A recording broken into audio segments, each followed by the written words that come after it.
অত্যন্ত মূল্যবান নসিহত পেশ করবেন বাবাজান কিবলার সেজো শাহজাদা সেজো শাহজাদা আহলে সুন্নাত ওয়াল জামাতের বলিষ্ঠ কণ্ঠস্বর যিনি তাসাউফ গবেষক লেখক এবং অত্যন্ত চমৎকার আলোচনা করে থাকেন প্রাঞ্জল ভাষায়, যেগুলো তাসাউফের অনেক ঊর্ধ্বের কথা যার পবিত্র জবান থেকে আমরা শুনতে পাই। বাবাজান কিবলা সেজু শাহজাদা আলহাজ সৈয়দ দস্তগীর বারি মাদ্দাসিল্লুল আলী হুজুর তিনি আর মূল্যবান আলোচনা করবেন। তার পরপরই বাবাজান চলে আসবেন। আমরা সকলে আর দেরি করবো না, নিচে যারা আছেন সকলে উপরে চলে আসুন। হযরতকে আর মূল্যবান আলোচনা করার জন্য ইন্তেজামিয়া কমিটির পক্ষ থেকে বিশেষভাবে অনুরোধ করছি।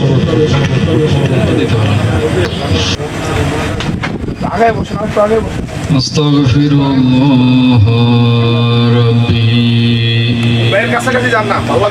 মিন কুল্লি যানবিন ওয়া আতুবু ইলাইহি লা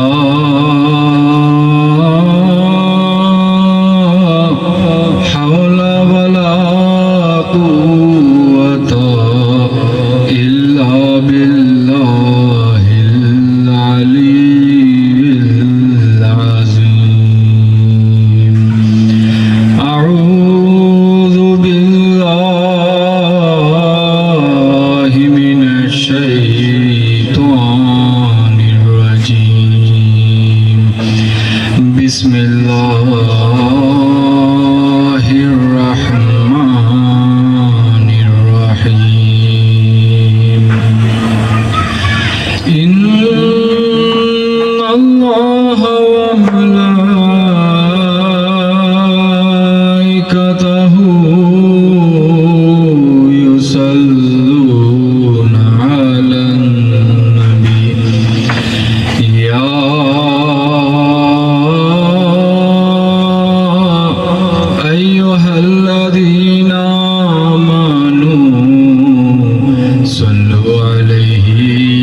সবাই মহব্বত দিয়ে পড়বেন। হক লা ইলাহা ইল্লাল্লাহ লা ইলাহা ইল্লাল্লাহ হক লা ইলাহা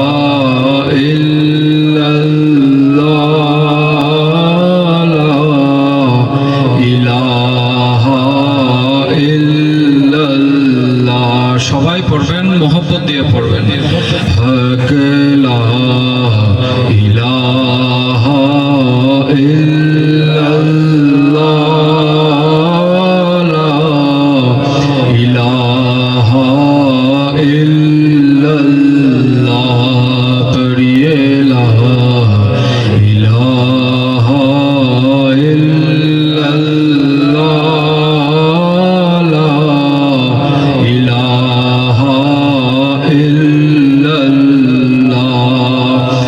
حسبي ربي جل الله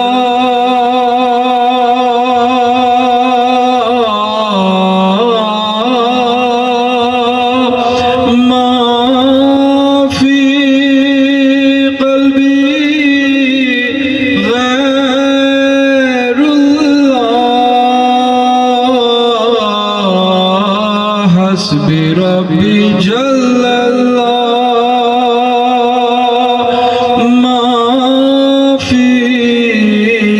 قلبي غير الله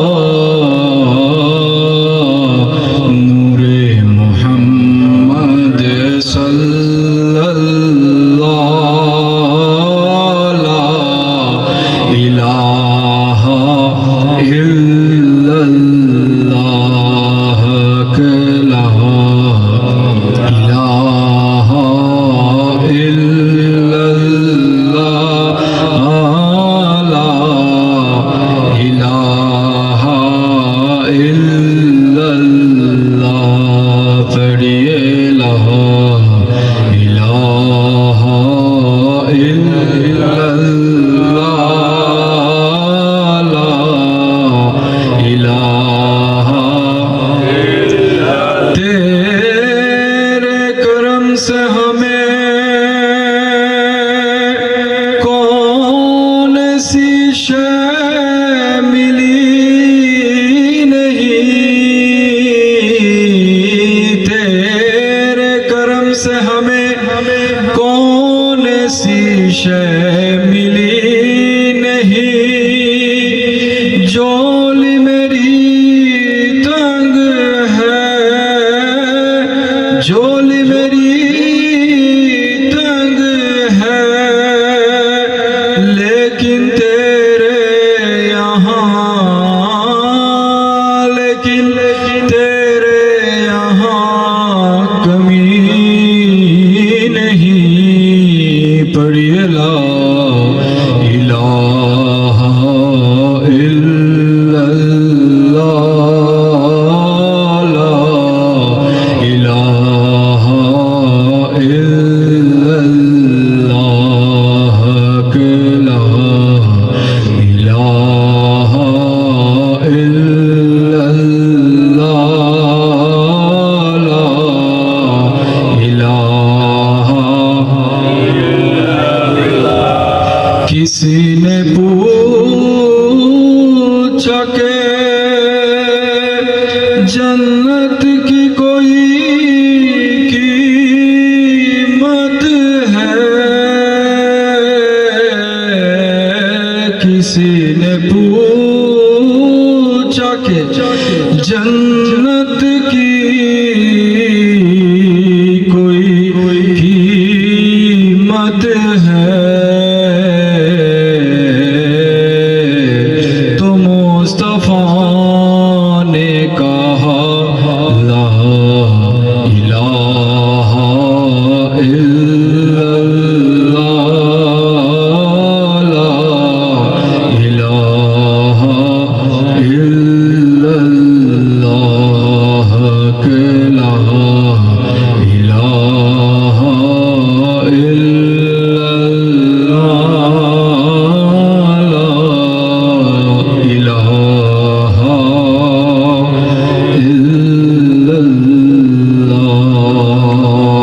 इल्लल्लाह अल्हम्दुलिल्लाह वकफा वस्सलातु वस्सलामु अला इबादिहि الذين اصطفى خاصة على سيدنا مولانا محمد المصطفى وآله المرتضى وأصحابه المجتبى أما بعد أعوذ بالله من الشيطان الرجيم بسم الله الرحمن الرحيم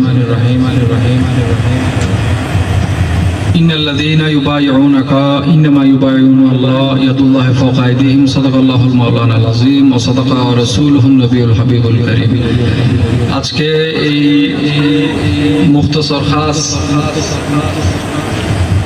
খুসুসি মাহফিলে আগত ধর্মপ্রাণ মুসলমানগণ আশেকে রসুলগণ আশেকানে আহলে বাইতে রসুলগণ বিশেষ করে বাংলাদেশের হক্কানি দরবার শরীফ সমূহের মুরিদান আশেকান ভক্তবৃন্দগণ জমান হযরতে শাহজি বারি বাবাজান কেবলা আলম কর্তৃক প্রতিষ্ঠিত দরবারে বারিয়া শরীফের মুরিদান আশেকান ভক্তবৃন্দগণ আজকের মাহফিলের সদরে মজলিস হযরতে বাবাজান কেবলা আলমের মুরিদান আশেকান ভক্তবৃন্দগণ আসসালামু আলাইকুম ওয়া রাহমাতুল্লাহি ওয়া বারাকাতুহু আল্লাহ পাক রব্বুল ইজ্জত আজকের এই মোবারক মজলিসের মধ্যে আমাদের সকলকে আসার বসার তৌফিক দান করেছেন বলে আলহামদুলিল্লাহ। এখানে আমি যতদূর জানি আপনারা অধিকাংশ মানুষ বিভিন্ন দরবারের মুরিদ রয়েছেন, বিভিন্ন পীর মাশায়েখের হাতে হাত রেখে বায়াত গ্রহণ করেছেন। এক কথায় বলতে গেলে অধিকাংশ মানুষ আছেন যারা এখানে তরিকতপন্থী হিসেবে জিনাদেরকে গণ্য করা হয়। তো আপনাদেরকে অতিরিক্ত কিছু বলতে হবে এতটুক আমার মনে হয় না। অল্প পরিসরে কয়েকটি কথা বলার জন্য চেষ্টা করব। যেহেতু তরিকতপন্থী লোক রয়েছেন এখানে, আল্লাহ পাক রব্বুল ইজ্জত দুনিয়ার মধ্যে আমাদের সকলকে পাঠিয়েছেন একটা পরীক্ষা করার জন্য। খোলাসা কথা হলো, আমাদের সকলের রূহ সমূহকে আল্লাহ পাক রব্বুল ইজ্জত সর্বপ্রথম সৃষ্টি করে আলমে আরওয়াহের মধ্যে রেখেছেন। আলমে আরওয়াহ বলতে রূহ জগৎ। যেমন এই দুনিয়ার মধ্যে সবগুলো মানুষ বিচরণ করে, জিন জাতি বিচরণ করে। মনুষ্য জাতি এবং জিন জাতির বিচরণ হচ্ছে নিম্নলোকে তথা পৃথিবীর মধ্যে। এই দুনিয়াতে মানুষগুলো পাঠানোর আগে আল্লাহর দরবারের মধ্যে ঊর্ধ্ব জগতে আমরা ছিলাম না। কথা বলেন, আমরা ছিলাম না? আমরা ছিলাম। যখন আমরা ঊর্ধ্ব জগতের মধ্যে ছিলাম, আমরা স্রষ্টার সান্নিধ্যে ছিলাম। কার সান্নিধ্যে ছিলাম? স্রষ্টার সান্নিধ্যে ছিলাম। কথায় আছে, আপনি যদি ফেরেশতাদের মধ্যে বসবাস করেন তথা আল্লাহওয়ালা মানুষের পরিবেশের মধ্যে যদি আপনি থাকেন, আল্লাহওয়ালাদের সাথে থাকতে থাকতে আপনি আল্লাহ ডেকেছেন, এটা কিন্তু সহজ। এটা কি সহজ? আপনি ঘুম থেকে উঠে দেখতেছেন একজন মানুষ আল্লাহর দরবারে শুকরিয়া নামাজ আদায় করতেছে, একজন মানুষ আল্লাহর জিকির করতেছে, আল্লাহর নিয়ামতে শুকরিয়া আদায় করতেছে, আল্লাহর জিকির করতেছে, আল্লাহকে স্মরণ করতেছে। আল্লাহর ইবাদত বলতে শুধু নামাজ যথেষ্ট নয়। নামাজ এটা ইবাদত করার জন্য, আল্লাহকে স্মরণ করার জন্য, মানুষ যেন আল্লাহকে স্মরণ করতে অভ্যস্ত হয়, সেই জন্য নামাজ দেওয়া হয়েছে। আল্লাহকে স্মরণ করার জন্য নামাজের সময় লাগে না, যে কোনো সময় আল্লাহকে স্মরণ করা যায়। তো আপনি আমি আল্লাহকে স্মরণ করতে যেন আমরা অভ্যস্ত হই, স্রষ্টার খেয়ালে, স্রষ্টার ধ্যানে আমরা যেন নিজের জীবনটাকে অতিক্রম করতে পারি, সেই অভ্যাসে পরিণত করার জন্য প্রথমত 5 ওয়াক্ত নামাজকে ফরজ করা হয়েছে। যখন আপনি ঊর্ধ্ব জগতে ছিলেন, কথাগুলো মন দিয়ে শুনবেন, হয়তোবা অনেকে শুনেন নাই, হয়তোবা আজকে বলে গেলে খেয়াল না করলে পরে মনে করতে পারবেন না। আপনি ঊর্ধ্ব জগতের মধ্যে যখন ছিলেন, তখন আপনি আল্লাহ পাক রব্বুল ইজ্জতের সান্নিধ্যে ছিলেন। সেখানে কি আল্লাহর সাথে নাফরমানি করেছিলেন? করেন নাই। সেইখানে সবাই আল্লাহর স্মরণে, আল্লাহর ধ্যানে, সবাই সমস্ত রূম। এখন আল্লাহর হয়তো ইচ্ছা হয়েছে যে আমার বান্দাগুলোকে, আমি যাদেরকে সৃষ্টি করলাম তাদেরকে এই পর্যন্ত আমি আল্লাহ আমার সান্নিধ্যে রাখলাম, কিছু সময়ের জন্য আমি তাদেরকে নতুন একটা দুনিয়াতে পাঠাবো, দুনিয়া তথা নতুন একটা জগতের মধ্যে পাঠাবো। সেই জগতে যাওয়ার পরে আমি লোভনীয় অনেক কিছু তাদেরকে দিব, টাকা পয়সা, ধন দৌলত, নারী পুরুষ, বাড়ি গাড়ি, অসংখ্য কিছু আমি তাদেরকে দিব।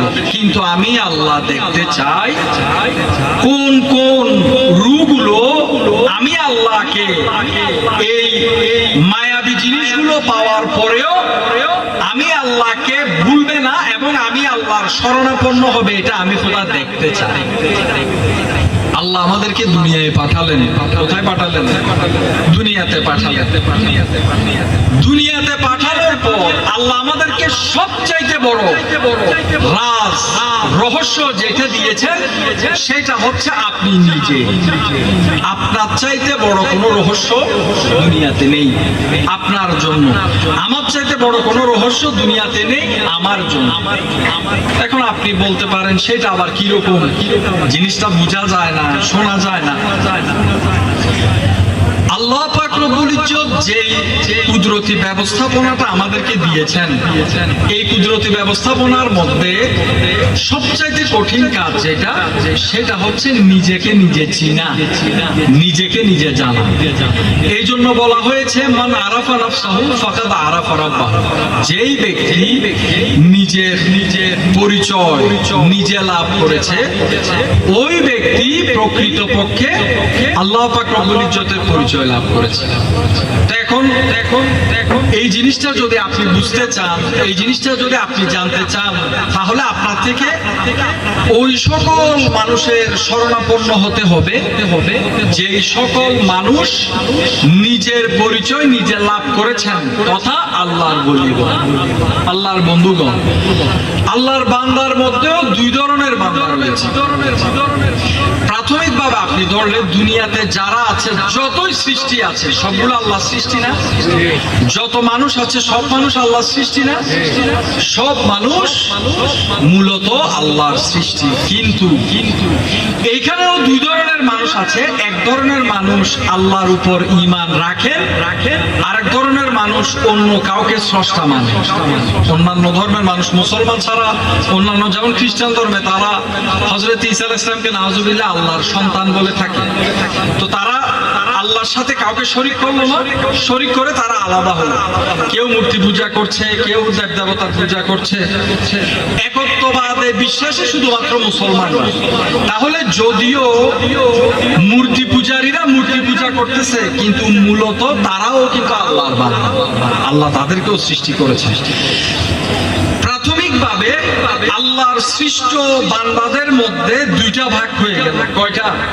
দুইটা ভাগ হয়ে গেল। দুইটা ভাগ হওয়ার পরে এক শ্রেণীর মানুষ ভ্রান্ত, ভুল আকীদা, ভুল বিশ্বাসে আছে বলে প্রমাণিত। এক শ্রেণীর মানুষ আল্লাহর উপর ঈমান রাখে, তারা হক পথে আছে। এটা আমরা বুঝতে পারি, জানতে পারি। এখন কথা হচ্ছে, যারা আল্লাহর উপর ঈমান রাখেন, উনাদের মধ্যেও কিন্তু আবার দুইটা দল রয়েছে।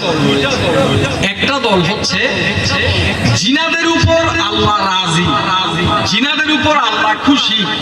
আপনি যদি তাদেরকে বইয়ের ভাষায়, কিতাবের ভাষায় জানতে চান, ওনাদেরকে আপনি মুমিন বলতে পারেন, মুমিন বলতে পারেন, পরহেজগার বলতে পারেন।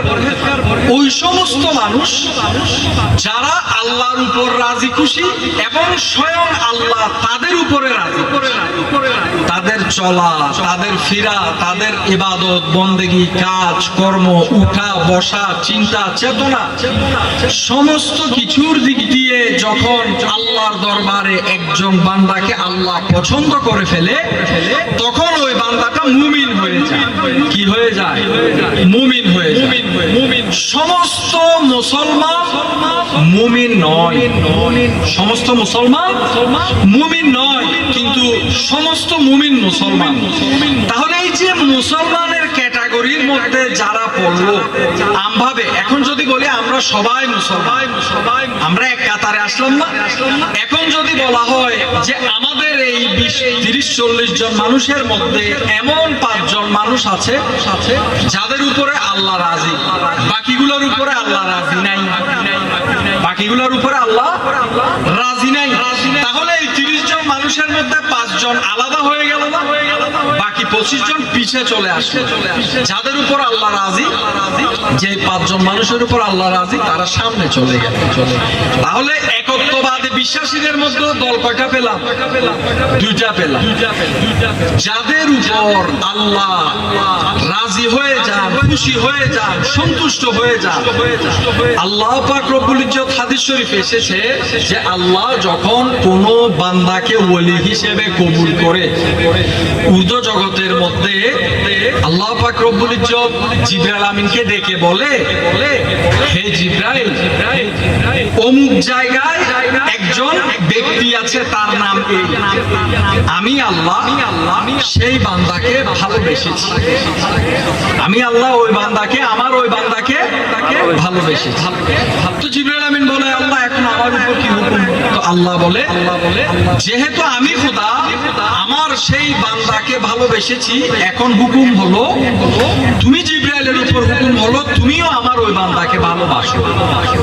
তো জিবরাইল আমিন বলে যে আমিও আপনার যে বান্দাকে আপনি ভালোবেসেছেন উনাকে আমিও ভালোবাসি। হে আল্লাহ এখন কি হুকুম? আল্লাহ বলে, উর্দু জগতের মধ্যে যত ফেরেশতা রয়েছে, যারাই রয়েছে উর্দু জগতে, আল্লাহ বলে যে তাদের কাছে ঘোষণা করে দাও আল্লাহ অমুক বান্দাকে ভালোবেসেছে এবং আল্লাহর হুকুমে আমি জিবরাইলও সেই আল্লাহর সেই বান্দাকে ভালোবেসেছি। আল্লাহর হুকুম হলো তোমরা সমস্ত উর্দু জগৎবাসী, আসমানবাসী আল্লাহর ওই বান্দাকে ভালোবাসো। এরপরে আল্লাহ ফেরেশতাদের একটা দলকে দুনিয়ার মধ্যে পাঠান। কোথায় পাঠান? দুনিয়াতে পাঠান। ওই ফেরেশতাদের ডিউটি কি?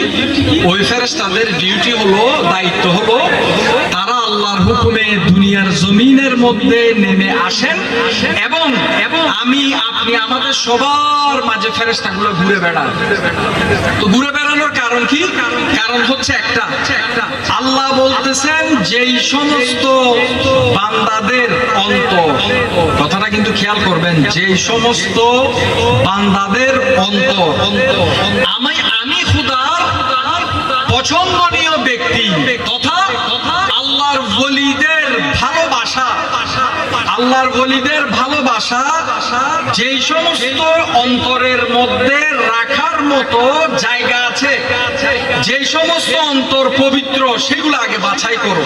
বাছাই করে আমার বান্দাদের মধ্যে যাদের কাছে পবিত্র অন্তর আছে, ওই সমস্ত পবিত্র অন্তরে আমি খোদা যেই ওলিকে ভালোবেসেছি সেই ওলির মহব্বতটা তোমরা প্রবেশ করিয়ে দাও। দেখেন, আল্লাহর ওলিদেরকে ভালোবাসা এটা কিন্তু এত সহজ কথা নয়, এটা এত সহজ কথা নয়। আল্লাহ পাক রব্বুল ইজ্জত ওই সমস্ত বান্দাদের অন্তরের মধ্যে আল্লাহর প্রেম রাখেন যিনাদের অন্তর পবিত্র। তো যারা আল্লাহর ওলিদেরকে ভালোবাসতে পারে না, তাদের অন্তরে এটা আল্লাহর পক্ষ থেকে আল্লাহর ওলিদের প্রেমটা রাখা হয় না, সেই জন্য তারা ভালোবাসতে পারে না। কেউ বিরোধিতা করে, কেউ বদনাম করে, এই করে সেই করে, বিভিন্ন কিছু করে। তবে এখানে একটা কথা বলে রাখি, আমাদের দরবারে বারিয়া শরীফ, এই দরবারের মধ্যে আপনি যদি যান, শরীয়ত বিরোধী কোনো কার্যক্রম আপনি পাবেন না। আল্লাহর ওলিগণ আল্লাহ প্রদত্ত হুকুম শরীয়তকে কখনো অস্বীকার করে না। যেখানে ভালো থাকে, যেখানে আসল থাকে, এখানে নকলের ছড়াছড়িও হয়, ঠিক আছে কিনা? আসল থাকলে সেখানে নকল থাকবেই। তো এখন আপনাদের থেকে এটা বিবেচনা করে নিতে হবে যে কোনটা হক, কোনটা না হক। আল্লাহর ওলিদের দরবারের মধ্যে যখন আপনি যাবেন, যখন আপনি দরবারে বারিয়া শরীফে যাবেন, আপনি সর্বপ্রথম দরবারে বারিয়া শরীফে গেলে দরবারের ভিতরে একটা মসজিদ দেখবেন, সঞ্জরি জামে মসজিদ। এটা আমার দাদাজান কেবলা আলম অনেক বছর আগে প্রতিষ্ঠা করেছেন। মাদ্রাসায় যাবেন, আলিয়া মাদ্রাসায় যাবেন, আলামিন বারিয়া কামিল মডেল মাদ্রাসাতে যাবেন, সেখানে মসজিদে গৌসুল আজম জিলানী জামে মসজিদ।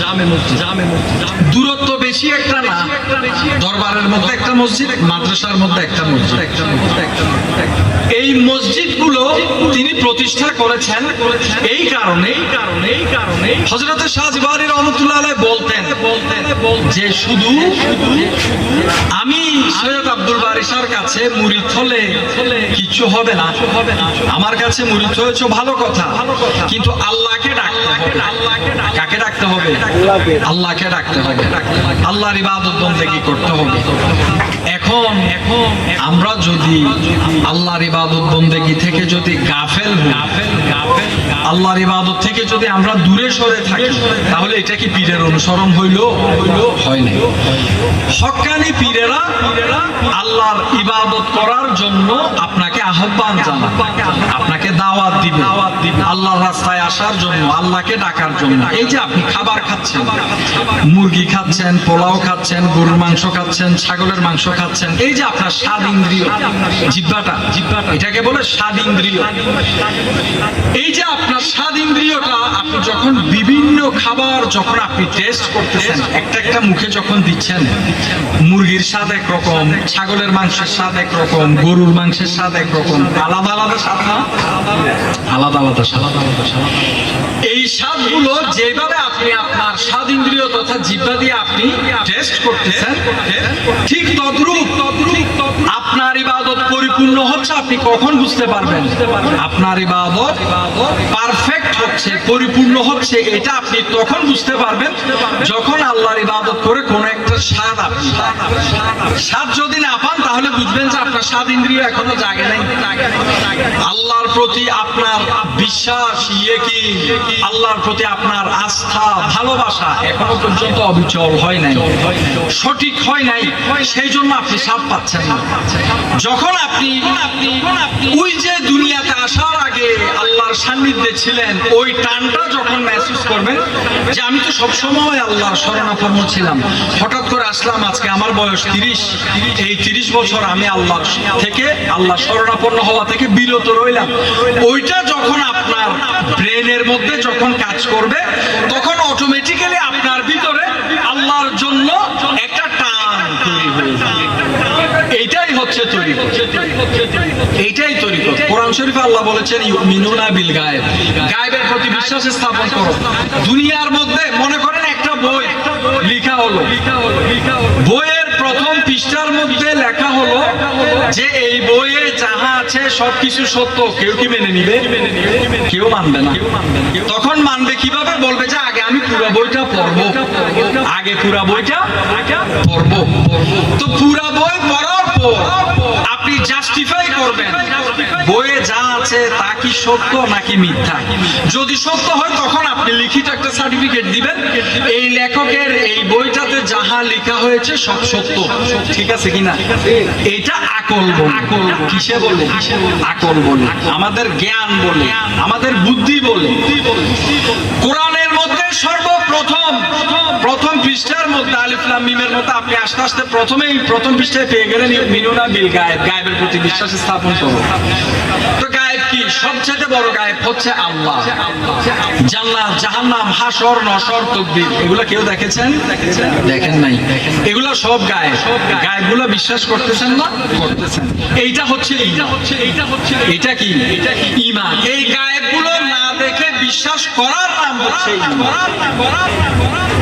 তো ঠিক তদ্রূপ আল্লাহকে ডাকার জন্য, আল্লাহর শরণাপন্ন হওয়ার জন্য ততক্ষণ পর্যন্ত আপনি পরিপূর্ণ নন, যতক্ষণ পর্যন্ত আপনি ঊর্ধ্ব জগতের কথা মনে করতে পারবেন না, তথা খেয়ালে আনতে পারবেন না যে আমি হাজার হাজার বছর আল্লাহর শরণাপন্ন ছিলাম, আজকে আল্লাহ আমাকে দুনিয়াতে নামিয়ে দিল পরীক্ষা করার জন্য। আজকে এই 20 বছর, 30 বছর, 40 বছর, 50 বছর বয়স হয়ে গেল আমার, আমি আমার খোদার থেকে বহু দূর। আগে যেরকম স্রষ্টার সান্নিধ্যে ছিলাম এই 20-50 বছরে, এরকম আমি হতে পারলাম না। কারণ এটা লৌকিক দুনিয়া, এখানে চর্মচক্ষু দিয়ে আল্লাহ দেখা দেয় না। তো যেহেতু আল্লাহ দেখা দিচ্ছে না, সেখানে জুদাই চলে আসলো। কি আসলো? জুদাই চলে আসলো। আপনি যদি একটা মেয়েকে ভালোবাসেন, অথবা কোনো মেয়ে যদি কোনো ছেলেকে ভালোবাসে, পিতা সন্তানকে, সন্তান পিতাকে, বাবা মাকে, অথবা ভাই বোনকে, যে কাউকে আপনি ভালোবাসেন, আপনি যখন ভালোবাসছেন, যখন সেই আপনজনটা আপনার থেকে দূরে চলে গেল, 1 মাস 2 মাস 5 মাস 1 বছর 2 বছর, আপনার ছেলে বিদেশ গেল, 3 বছর পরে আসলো, এই 3 বছরের মধ্যে আপনার থেকে বারংবার মনে পড়ছে, এই টেবিলে বসে আমার ছেলে খাইতো, এইখানে আমার সাথে এই রাস্তা দিয়ে হেঁটে বাজারে যাইতো, বাজারে যাওয়ার সময় ছেলের কথা মনে পড়ে, ভাতের টেবিলে বসলে ছেলের কথা মনে পড়ে, ঘরে সোফার মধ্যে বসলে ছেলের কথা মনে পড়ে, পড়ে না? পড়ে। কেন মনে? কারণ আপনি তাকে ভালোবাসেন, কারণ আপনি তাকে কি করেন? ভালোবাসেন। তাহলে ভালোবাসার ডেফিনিশনটা কি? ভালোবাসার পরিচয়টা কি? ভালোবাসার পরিচয় হলো আপনি আপনার ছেলের জন্য কষ্ট অনুভব করলেন, যে এত বছর আমার ছেলেটা আমার কোলে ছিল, আমার মুখে ছিল, আজকে 3 বছর সে দেশের বাইরে। তো জুদাই, প্রেমের ভাষায় বললে এটা কি? জুদাই। এই জুদাইটা আপনি যখন মেহসুস করলেন, চোখ দিয়ে আপনার পানি পড়া আরম্ভ করলো। একবার বুকে হাত রেখে বলেন তো, কখনো কি যার বয়স এইখানে যতই হয়েছে, কখনো কি এটা খেয়াল করেছেন যে আমি আমার খোদার শরণাপন্ন ছিলাম, আজকে এতগুলো বছর জীবনে চলে গেল, আমি আমার আল্লাহর শরণাপন্ন হতে পারলাম না, আমার আল্লাহকে আমি দেখতে পারলাম না, শুনতে পারলাম না, এই খেয়ালটা করে একবার চোখ দিয়ে পানি ফেলছেন? কয়টা মানুষ আপনি দুনিয়াতে পাবেন? খেয়ালও নাই, এইসব চিন্তা মাথায়ও নাই।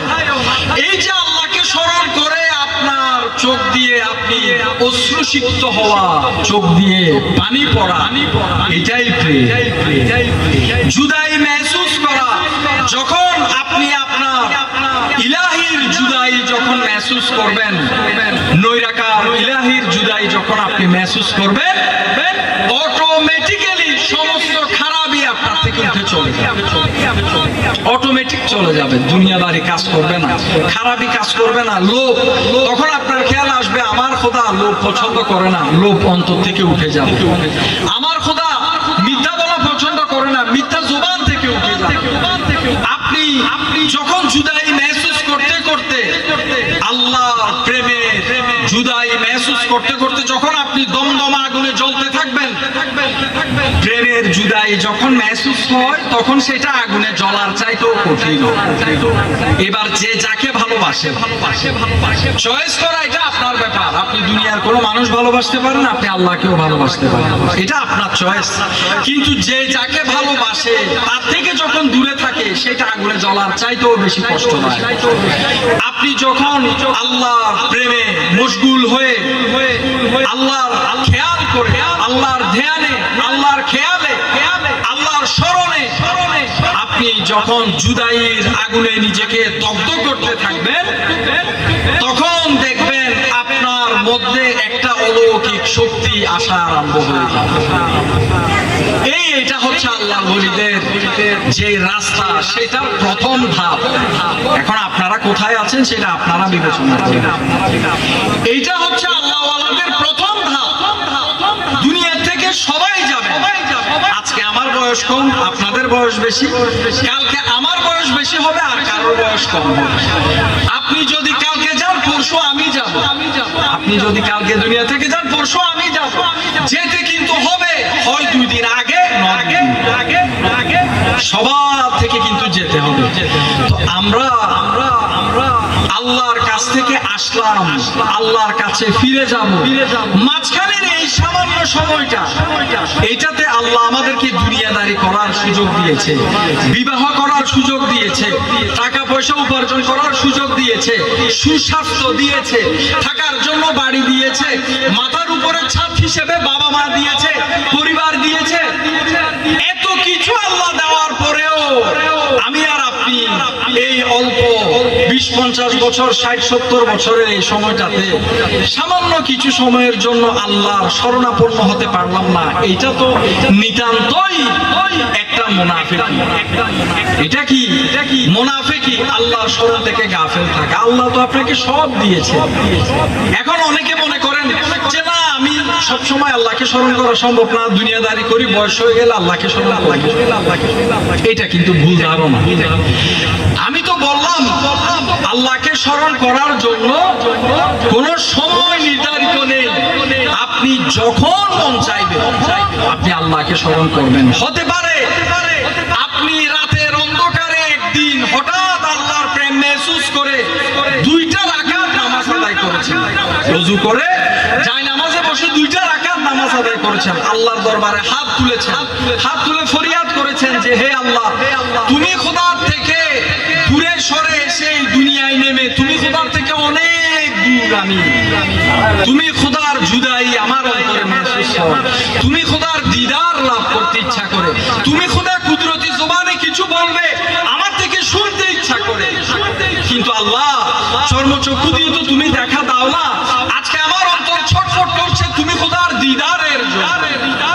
হতে পারে একটা রাতে আপনি এই ফরিয়াদটা আল্লাহর দরবারে হাত তুলে করেছেন যে হে আল্লাহ, তোমার প্রকৃত বান্দা হিসেবে, গোলাম হিসেবে তুমি খোদা আমাকে ইহকাল পরকালের জন্য কবুল করো। আপনি এই দোয়া করতে দেরি, সারা জীবনের নামাজ হয়তো কবুল হয় নাই, অশ্রুসিক্ত নয়নে রাতের অন্ধকারে আপনি একবার দোয়া করেছেন, হতে পারে সেটাই আল্লাহর দরবারে কবুল হয়ে গেল। আর সারা জীবনে যত গুনাহ করেছেন, পাপ মার্জনা করেছেন, সমস্ত কিছু কুদরতের দরবারে মাফ হয়ে গেল। চোখের পলকে আল্লাহ রহমান, আল্লাহ রহিম, আল্লাহ করিম, আল্লাহর রহমানিয়তের কোন সীমারেখা নেই, রহিমিয়তের কোন সীমারেখা নেই। আমি আর আপনি যদি কাউকে দান করি, হাজার কিছু হলেও আমাদের খেয়ালের মতো একটা হিসাব থাকবে, আমি এত টাকা দান করলাম, আমি এই করলাম, আমি সেই করলাম, হিসাব বান্দা করে, হিসাব কে করে? বান্দা করে। আল্লাহ কখনো হিসাব করে না, আল্লাহ দিবে বেহিসাব। আরে আল্লাহ তো জানে আমার বান্দা উপার্জনের জন্য কেউ রিক্সা চালাচ্ছে, কেউ ঠেলা গাড়ি ঠেলতেছে, কেউ গাড়ি চালাচ্ছে, কেউ দিনমজুর কাজ করতেছে, কেউ এই করে, কেউ সেই করে। এই অবস্থার মধ্যে আমার বান্দা আমাকে স্মরণ করতে পারছে না, জীবিকা নির্বাহের জন্য দৌড়াচ্ছে। তো আমার আল্লাহ দেখতেছে যে একটা দিনমজুর মানুষ, একটা রিক্সা চালক, সে সারাদিন এই 36-37 ডিগ্রি তাপমাত্রার মধ্যে রমজান মাসে সে রিক্সা চালাচ্ছে, সে কি রোজা রাখা সম্ভব?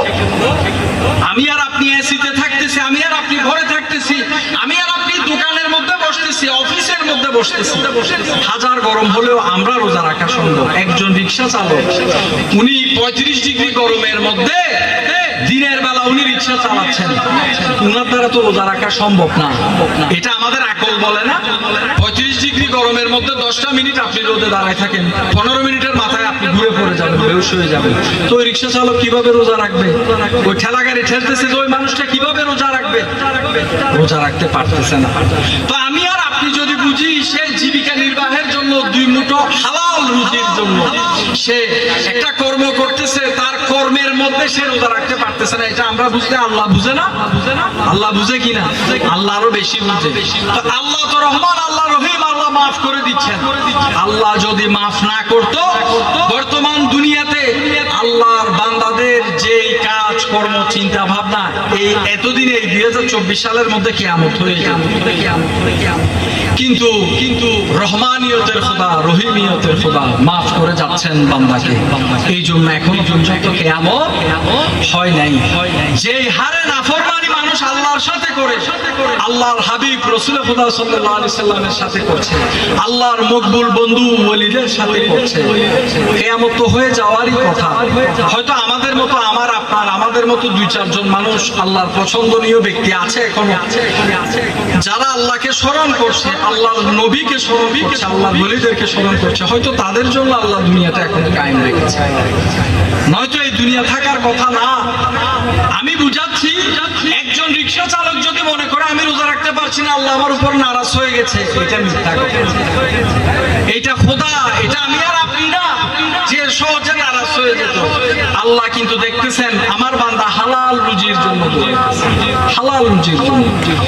তো ওই রিক্সা চালকও যদি সেহরির টাইমে আল্লাহর দরবারে যদি হাত তুলে ফরিয়াদ করে, হে আল্লাহ,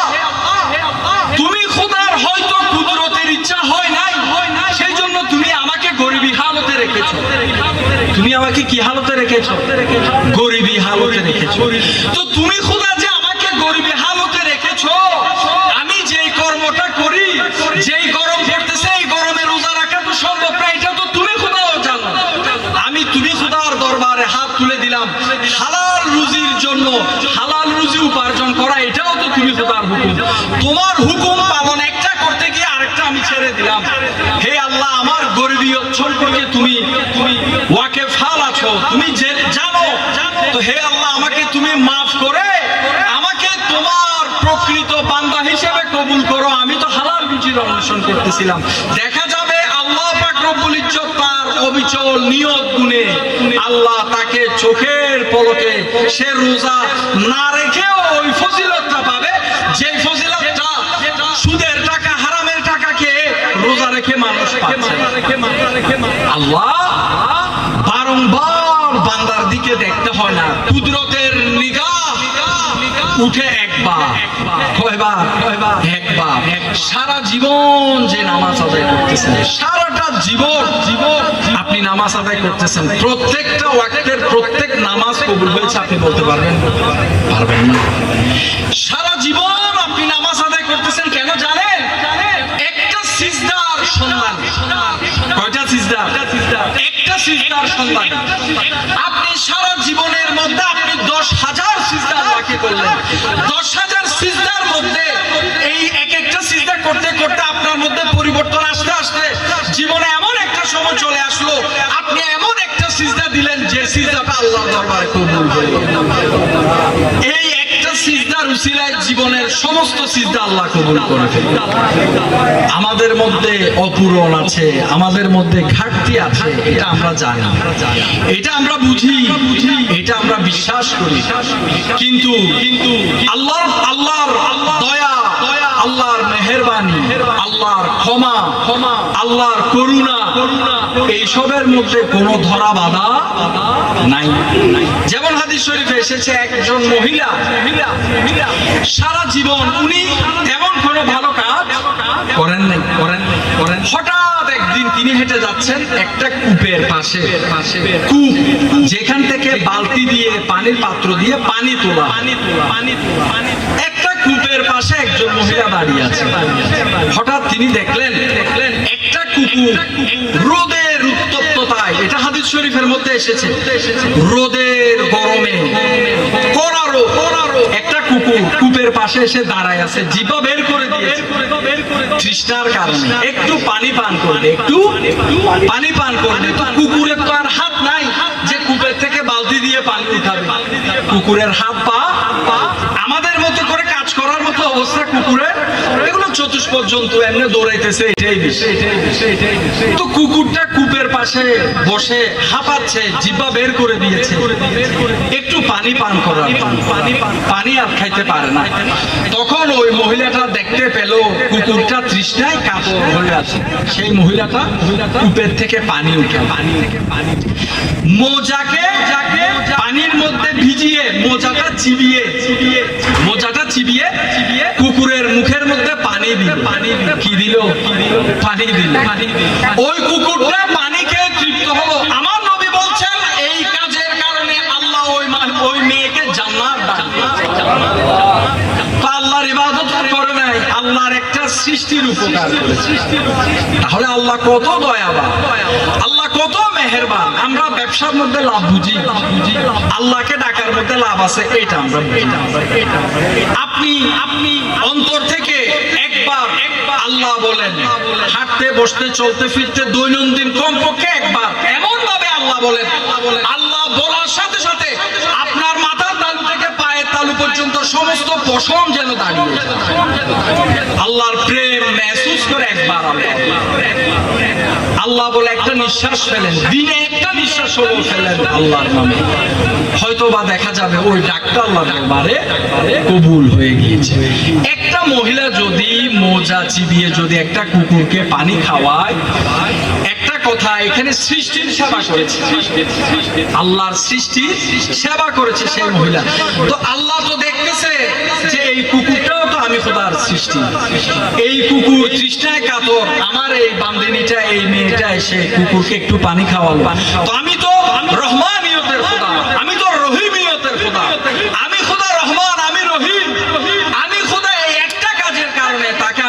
জান্নাতি বানিয়ে দিবেন।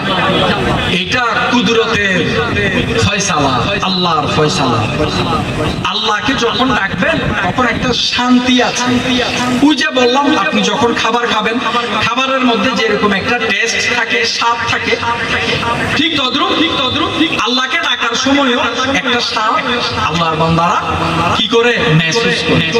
তো সেই স্বাদটা যখন আপনি পেতে থাকবেন, আস্তে আস্তে আপনার মধ্যে আল্লাহ ডাকার লালসাটা বাড়বে। বুঝাতে চাচ্ছি আল্লাহকে এমন ভাবে ডাকবেন। আমার দাদাজান কেবলা আলম বলতেন, ডাকার মতো ডাকলে খোদা কেমনে শুনে, ডাকার মতো ডাকতে হবে। এটা বাবা বারিশার কালাম। ডাকার মতো ডাকতে হবে। ভক্ত মুরিদানকে বলে গিয়েছেন, ডাকার মতো করে আল্লাহ ডাকো। আপনি যদি আল্লাহ ডাকতে ইচ্ছা করতেছে না, আপনি জোর করে নামাজ পড়লেন, এটা আপনি অভিনয় করলেন, আপনার মন পরিষ্কার না, আপনি এটা জাহান্নামের ভয়ে করতেছেন, আপনার মন পরিষ্কার হয় নাই। আগে মন পরিষ্কার করতে হবে। আল্লাহকে ডাকার জন্য শুধু নামাজ যথেষ্ট নয়, শুধু নামাজ নয়, আল্লাহকে হাঁটতে বসতে চলতে ফিরতে সব সময় তো আপনি যে আল্লাহকে ডাকবেন, ডাকার জন্য মনের ভিতর থেকে একটা টান আসতে হবে। যখন টানটা আসবে তখন আপনি বুঝতে পারবেন যে আপনার অন্তরটা এখন পরিশুদ্ধ হওয়ার পথে আছে। এই যে আল্লাহর ওলিদের কাছে যায়, আজকে বাবাজান কেবলা আলম এসেছেন, বাবাজানের কাছে সবাই যাচ্ছেন, দেখা করছেন। কেন? আতরওয়ালার কাছে গেলে আতর পাওয়া যায়। আপনি যদি একটা আতরের দোকানে যান, আপনি হোক না হোক, আপনি আতরের গন্ধটা আপনার নাকের মধ্যে আসবে। আপনি যদি প্রতিদিন আতর দোকানে যান, আতর দোকানদারের সাথে প্রতিদিন যদি আপনি উঠা বসা করেন, একটু করে আতর আপনাকে বলবে, ভাই একটু এই আতরটা দিয়ে দেখেন। আপনি আতরটা দিলেন, এখন আতরের ঘ্রাণ আসতেছে কিনা? শরীর থেকে আতরের ঘ্রাণ আসতেছে। এই যে আল্লাহর ওলিরা সফর করতে আসে, এইখানে তো এত বড় মাহফিল না, এখানে একটা ঘরোয়া দোয়া মাহফিলের আয়োজন করতে বলা হয়েছিল। আপনারা হয়তো অনেকে নিচে আছে, এখানে আপনারা যেই কয়জন লোক আমার সামনে আছেন, আপনাদের সামনে বলছি কথাগুলো। এতক্ষণ কথা বলে যাচ্ছে আপনাদের সামনে, এখানে তো বিশাল কোনো মাহফিল না। তো বাবাজান কেবলা আলম না আসলেও তো পারতেন। আসলেন কেন? এসেছেন যাতে একজন আল্লাহওয়ালার সংস্রবে আপনারা গেলে আপনাদের মধ্যেও যেন আল্লাহ ডাকার একটা খিদা আপনাদের অন্তরে যেন আসে। এটা হচ্ছে আল্লাহর ওলিদের কাজ। আল্লাহর ওলিরা বিভিন্ন জায়গায় সফর করে। আল্লাহর ওলিরা ছোট আর বড় মজলিস দেখেন না, গ্রামে গঞ্জে পায়ে হেঁটে যায়, যে এরকম রাস্তার মধ্যে উনারা গিয়ে আল্লাহর বান্দাদের কাছে গিয়ে বসে নিজের সান্নিধ্য দেয়, যেন বান্দাকে আল্লাহমুখী করা যায়। যদি অনেকে মনে করে থাকেন যে কোনো বড় দরবারের পীর মাশায়েখ খোলে অনেক টাকা হাদিয়া দিতে হয়, তাইলে আসবে, নাইলে না, এগুলো হকের পরিচয় নয়। এগুলো হকের পরিচয় নয়। হক হলো যেখানে আল্লাহর বান্দাদের খিদা থাকবে, আল্লাহর ওলিরা সেইখানে যায়। এটা হচ্ছে হকের পথ। তো আল্লাহর ওলিরা আমাদের মাঝে আসে এই কারণে, যেন আমরা ওই আলমে আরওয়াহের মধ্যে থাকাকালীন সময়ে যেই খোদার সান্নিধ্যের মধ্যে আমরা ছিলাম, সেই খোদাকে যেন আমরা স্মরণ করতে পারি, সেই খোদার জুদাই যেন আমরা অনুভব করতে পারি, ওই খোদাকে ডাকার খিদা যেন আমাদের মধ্যে তৈরি করতে পারি। সেই জন্য তো আল্লাহর ওলিদের প্রেম, ভালোবাসা এটা অনিবার্য, এটা আপনার থেকে লাগবে। কেন? আল্লাহ যে আছেন সমগ্র সৃষ্টির মধ্যে, আল্লাহকে দেখেছে একটা প্রমাণ আছে, সেটা হচ্ছে আমার নবী সবে মেরাজের মধ্যে গিয়ে আল্লাহকে দেখেছেন। আর কোনো মানুষ আল্লাহকে দেখে নাই। আল্লাহকে দেখেছেন আল্লাহর নবীকে দেখেছেন সাহাবায়ে কেরাম। আমার নবীর সাথে যখন দেখা করতো, আমার নবী যখন কোন জায়গায় সফরে যেত, আমার নবীর হাত মোবারকের মধ্যে চুমু খেত, পা মোবারকের মধ্যে চুমু খেত। এটাকে কদম বুসি বলে। এখন তো আপনারা মোবাইলে অনেক ভিডিও দেখবেন যেখানে বলে হাতে পায়ে চুমা দেওয়া শিরিক, মাথা নাকি এরকম নামাইলে শিরিক। এগুলো হচ্ছে বেফুজুল কথাবার্তা। মা বাবাকে পায়ে চুমু দিলেন, পায়ে চুমা দেওয়া যায়। আমার নবীকে সাহাবায়ে কেরাম পা মোবারকে চুমু দিত, হাত মোবারকে চুমু দিত। সম্মানী মানুষকে দেখলে উঠে দাঁড়াবেন, কোন একজন আলেমকে দেখলে বসার থেকে উঠে দাঁড়িয়ে যাবেন, কোন একজন পীর মাশাইখকে দেখলে বসার থেকে উঠে দাঁড়িয়ে যাবেন। আমার নবী যখন মা ফাতেমার ঘরে যেতেন, মা ফাতেমা আল্লাহর নবীর সম্মানার্থে বসার থেকে দাঁড়িয়ে যেতেন। আবার মা